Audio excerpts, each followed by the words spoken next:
In this episode, we are going to take something users notice right away and make it much easier to understand from a support point of view.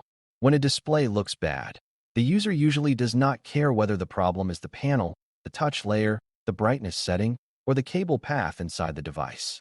The user just knows the screen looks wrong, feels wrong, or does not respond the way it should. That is why this topic matters so much for beginners, because display complaints are some of the most common and some of the easiest to misread if you only listen to the first few words. A user may say the screen is broken when the real issue is only the touch layer, or say the screen is too dark when the panel is actually fine and the brightness is just turned down. Once you learn the basic parts of a display and the common ways users describe problems, you can start translating those complaints into likely causes instead of guessing.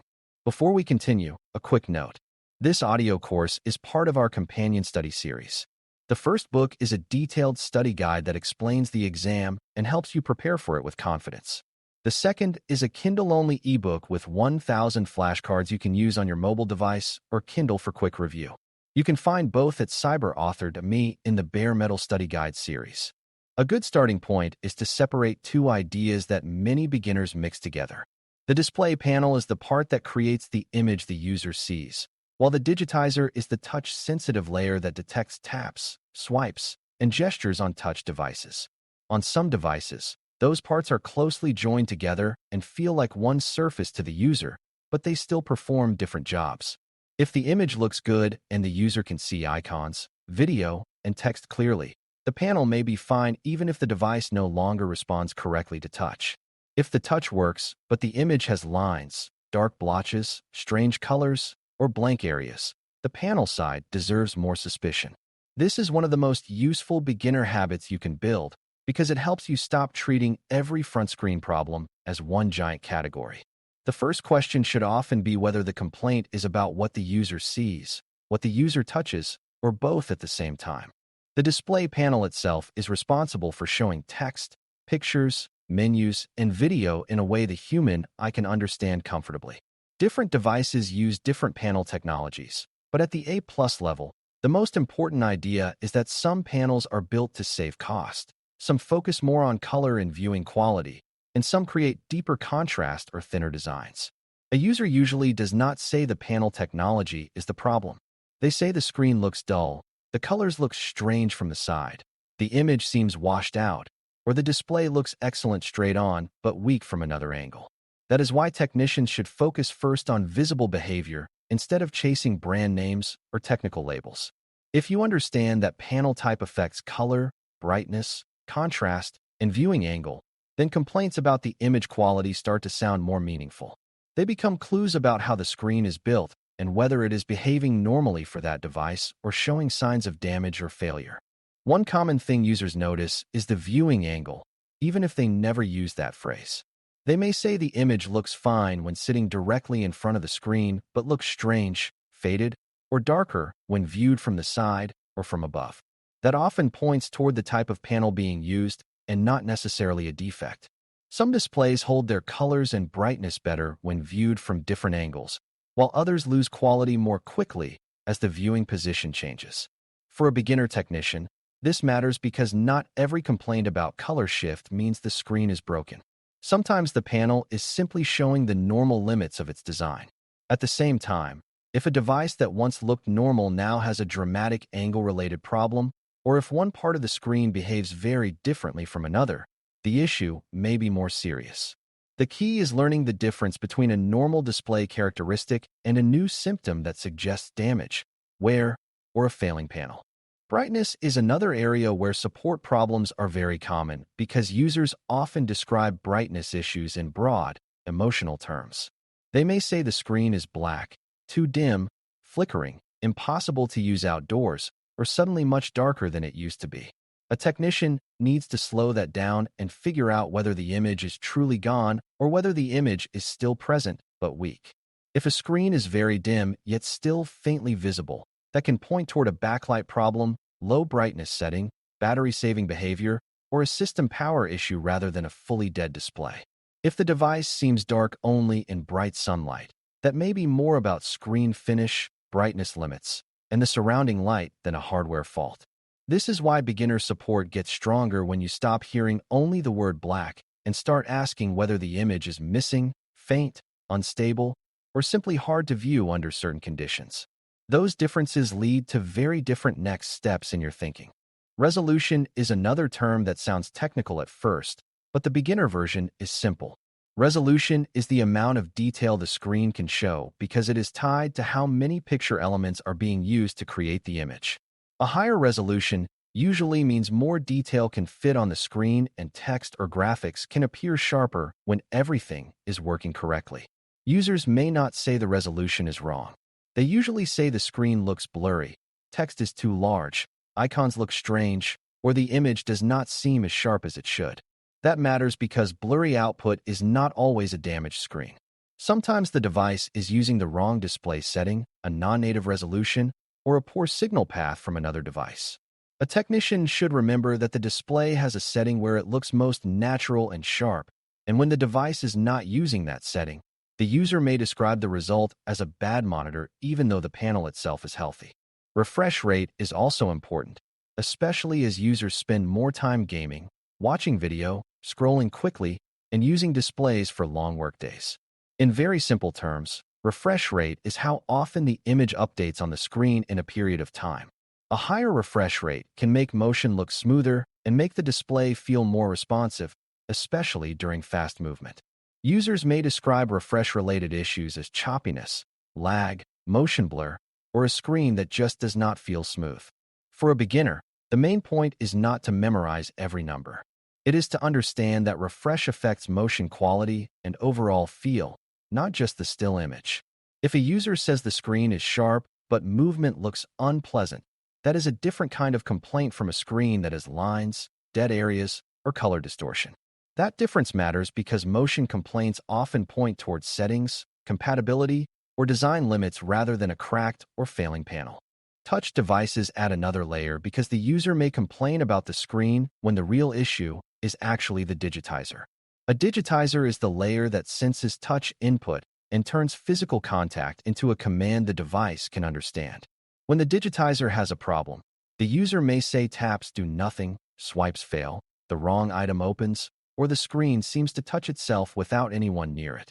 That last behavior is especially important because ghost touches often point toward a touch layer problem, contamination, damage, pressure on the screen, or a failing touch system rather than a bad image panel.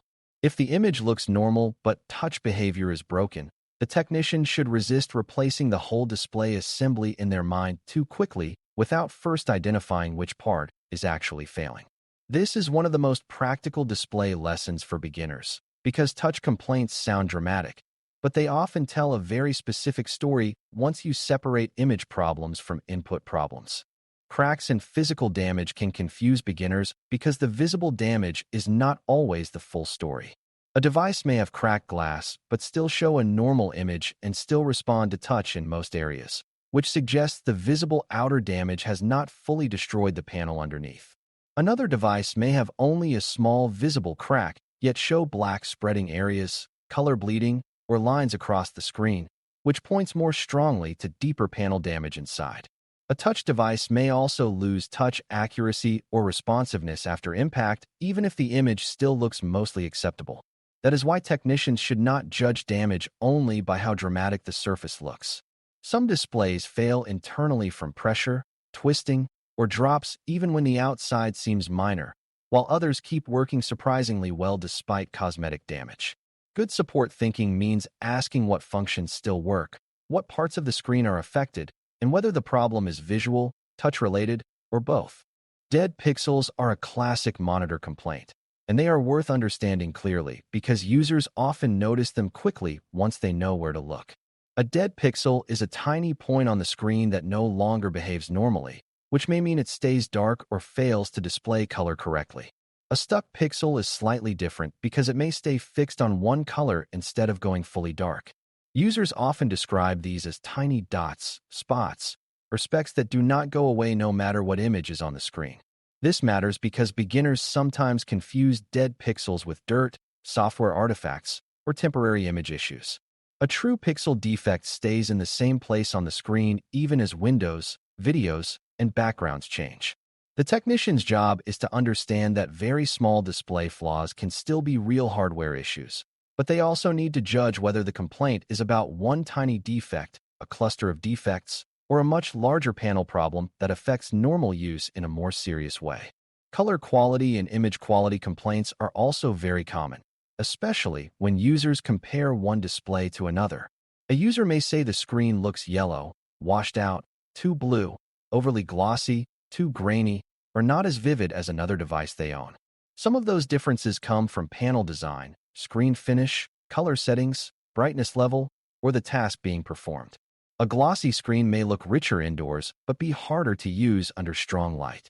A matte finish may reduce reflections but seem less vivid to some users. Some panels naturally show stronger color and contrast than others, while lower-end panels may look flatter even when they are functioning correctly. This is why support work needs some judgment. Not every image complaint means the monitor is broken. Sometimes the device is simply meeting a lower display standard than the user expected. The important beginner skill is learning when the display looks different by design and when it looks wrong because of damage, bad settings, or failing hardware. Flicker is another symptom that users describe in many ways, and it can point to several different issues. They may say the screen blinks, pulses, flashes, changes brightness by itself, or makes their eyes tired after a short time. A flicker problem may come from brightness control behavior, panel trouble, power issues, loose display connections inside a laptop, or refresh-related problems in some situations. What matters most for the beginner is to listen for when the flicker happens and whether movement changes it. If opening and closing a laptop lid changes the behavior, that may point toward an internal connection problem rather than a bad panel alone. If flicker appears only on battery power or only at certain brightness levels, that tells a different story.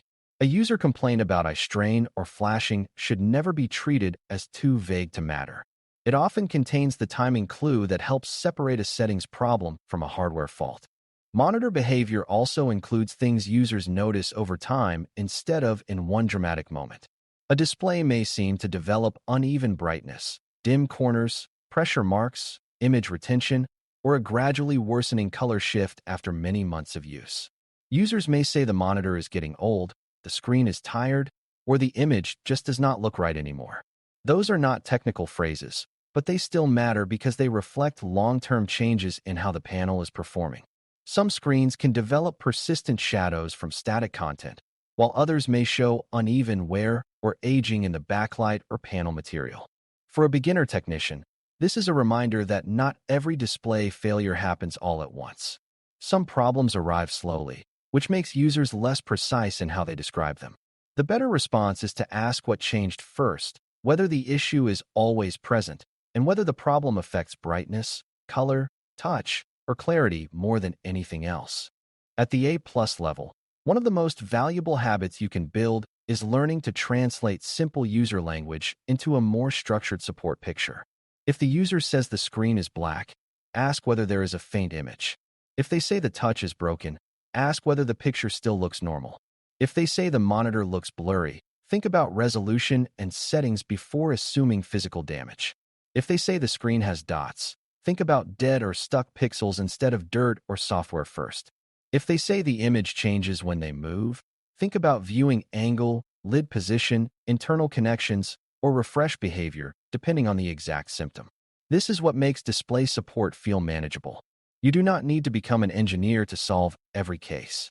You need to separate the complaint into image, touch, brightness, motion, clarity, or physical damage, and then connect that category to the most likely causes. The main lesson from this topic is that displays are easier to support when you stop treating the screen as one single mystery part and start thinking about the different jobs happening at the front of the device. The panel creates the image, the digitizer handles touch input, brightness controls effect visibility, resolution shapes clarity, refresh rate shapes motion, and dead pixels or panel flaws affect small parts of the image in consistent ways. Users usually describe the result in simple words, and that is fine, because your job is to translate those words into a likely problem area. Once you can tell the difference between a touch failure and an image failure, between a dim screen and a dead screen, and between normal display limits and actual hardware trouble, you become much more effective as a beginner technician. That is exactly why this topic matters, because display complaints are common, highly visible, and much less confusing once you learn how to break them into the right pieces. Thanks for listening. For more audio courses, daily newsletters, and more, please visit baremetalcyber.com.